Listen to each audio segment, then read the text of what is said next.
Hey guys, welcome back to my YouTube channel and another vlog. So guys, finally nih skitku मोनबाय जोङो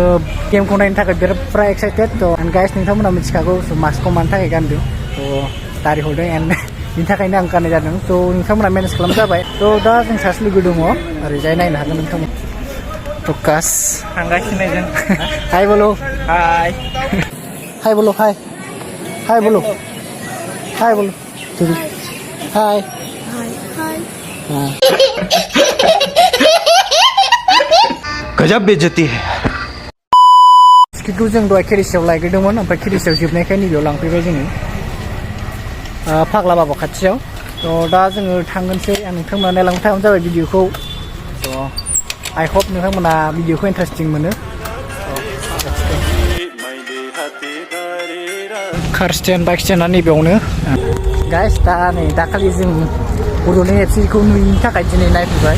उरिस्साजों India आर्मिजों दङ थ' नायनोसै and मानसिफोरा बिराद लोब लोब दंफैयो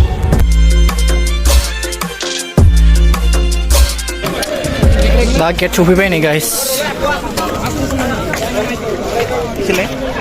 गेट वानसो एन्ट्रि लानो नागिरदों मेन गेट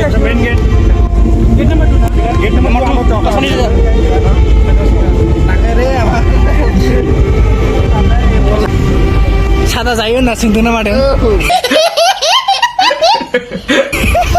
सादा जाग्रा बायदि नुयो नामा सादा जाग्रा बायदि नुयो नामा बोरायबायसो नामा जोंलाय आयौ एफा सान्दुङाव लाइनाव थाबावदों लाइनाव दं दाबो हाबनो मोनाखै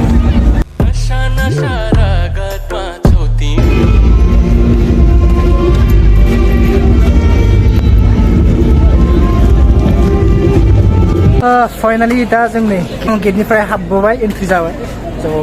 दा नै गिलारियाव जिरायनो नागिरदों थ' नोंथांमोननो आं दा स्टेजखौ देखायगासिनो दसे उनाव थ' नोंथांमोना नायबानो थाबानो जाबाय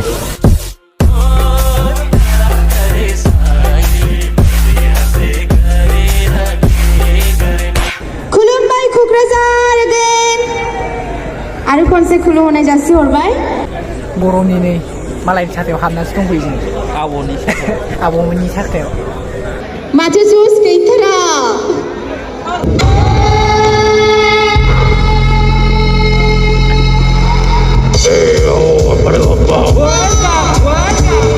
साले का खोपड़ी तोड़ साले का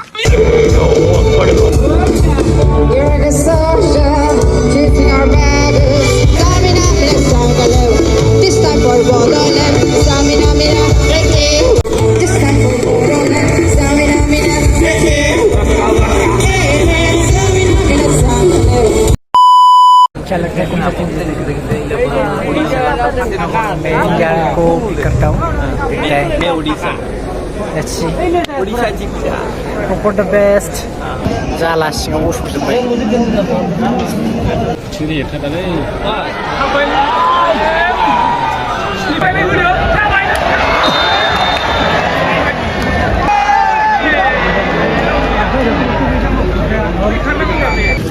गाइस दा जों नै थांफिनसैसो अखा हानोसै बोथोरा मोजां नंला साथाबो लाबोआखै नालाय दा सिजाबा जारला जागोन मबाइल लाबोनाया सोनायाथ' आर्मिया गरसे सोबायमोन ओमफ्राय उरिस्सा 0 आर्मि 1 थ' आर्मियानो देरहागोन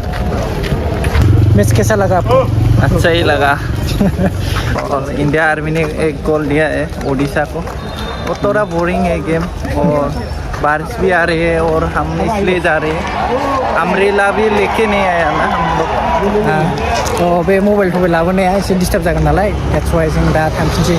ओमफ्राय दा लास्टाव नायबाबो गारि थारि बरननायाव एसे डिस्टार्ब जागोन ना नायथ'ला नांला थांसै for the best and guys आं भिडिअखौ बावनो फोजोबनोसै so thanks for watching peace and love bye bye